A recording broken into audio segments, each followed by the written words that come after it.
يتصدر موضوع الإعلان عن التركيبة الجديدة للحكومة الصفحات الأولى للصحف الوطنية والعربية والعالمية، حيث كتبت جريدة الصباح اليوم مقالا بعنوان الحسم خلال 24 ساعة القادمة، غدا الإعلان عن تركيبة جديدة للحكومة، أجبالي لهذه الأسباب سأستقيل، وذلك للتعبير عن حرصه على إيجاد مخرج لهذه الأزمة. وأكد في هذا المقال أنه متمسك بتقديم استقالته اليوم إذا لم تحظى مبادرته بالموافقة وتواصل الخلاف بشأن الحكومة المنتظرة. الموضوع ذاته استرعى اهتمام جريدة الشروق، حيث عنونت مقالها بعبد الفتاح مورو في حديث لمجلة فرنسية ماريان: قيادة النهضة ستجر البلاد والحركة إلى كارثة. أكدت الجريدة في المقال عن موقف الأستاذ عبد الفتاح مورو نائب حركة النهضة ومؤسسها، موقفه الرافض لثقافة راشد الغنوشي وأنصاره،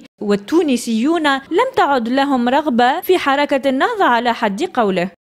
في نفس السياق تناولت الصحافة العربية وبالتحديد صحيفة الشرق الأوسط الموضوع في مقال بعنوان أجبالي مد مشاوراته حول الحكومة إلى الاثنين، وفيه تقول أن السيد حمادي جبالي رئيس الحكومة وأمين عام حزب حركة النهضة مد مشاوراته مع رؤساء الأحزاب السياسية في تونس حول قراره تشكيل حكومة تكنوقراط لإخراج البلاد من الأزمة التي أحدثها اغتيال المعارض شكري بالعيد. نفس الموضوع تناولته الصحافة العالمية، حيث أوردت جريدة لوموند الفرنسية مقالا بعنوان تونس الإعلان عن حكومة جديدة لا يزال منتظرا. أما الموقع الإلكتروني المصدر فقد تحدث عن الموضوع ذاته تحت عنوان انشقاق داخل النهضة حول مسيرة السبت بالعاصمة وأنصار الشريعة يدعون لمقاطعتها.